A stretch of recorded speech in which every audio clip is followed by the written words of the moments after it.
হ্যাঁ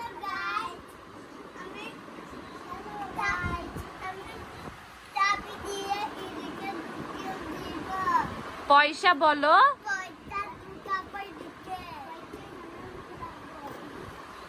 আচ্ছা ও তোমরা বেবেতে যাবে? ও আচ্ছা নাও দেখি এই কয়েকদিন তো তোমরা এগুলো জমিয়েছো, এখন এগুলো এখানে রাখো। এগুলো যখন জমা হবে তুমি কি করবে? এগুলো যখন জমা হবে তুমি কি করবে? বেবেতে যাবে? বেবেতে কাকে নিয়ে যাবে? কাকে নিয়ে যাবে? কে কে যাবে? আর কে কে? পাপ্পা মাম্মা যাবে না? যাবে তো না। এই যে টলুমলুর সম্পত্তি বলা চলে, ওর বাবা খুব শখ করে দুই ছেলেকে দুইটা এরকম ব্যাংক কিনে দিয়েছিল প্লাস্টিকের। এরা আসলে খেলনার জন্য নিয়েছিল, যদিও এখানে আরো অনেকগুলো হয়েছে। তো এগুলো আসলে টুলুমুলু সবসময় ওদের একটা শখ, এভাবে ওরা পয়সা জমায়। বাবা যেগুলো নিয়েছে ওগুলো একটা একটা করে ফেলে দাও। তোমার কি ভালো লাগছে এটা? দেখো তো বাবা, তুমি এগুলো অনেকগুলো টাকা জমাবে তাই না?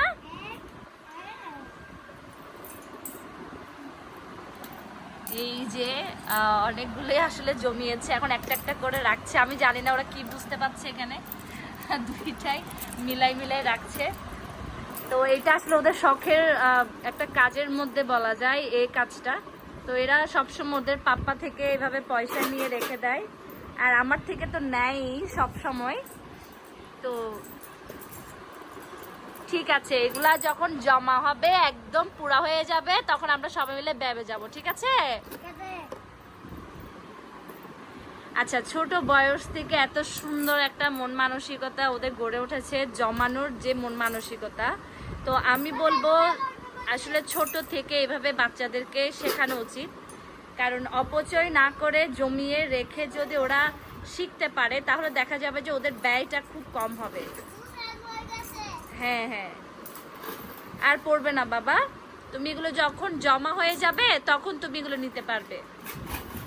পড়বে না বাবা, এটা পড়বে না। না তুমি রাখো, আর আর আছে পয়সা আছে, আর ঢুকিয়ে ফেলো না, ঢুকাই ফেলো।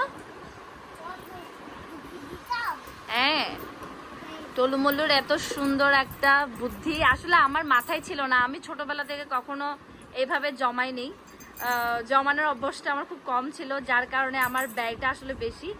তো আমার ছেলেদের যে এত সুন্দরভাবে ওদের চিন্তা ভাবনা এসেছে যে ওরা জমাবে, এটা ভেবে আসলে আমার ভালো লাগছে।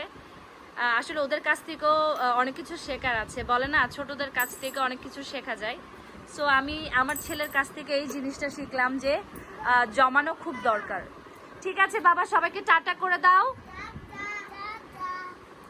আমরা এখন রেখে দিচ্ছি, সবাইকে বলো আমাদেরকে প্রে করবেন, বলো আমরা যেন অনেক বড় হতে পারি। ঠিক আছে।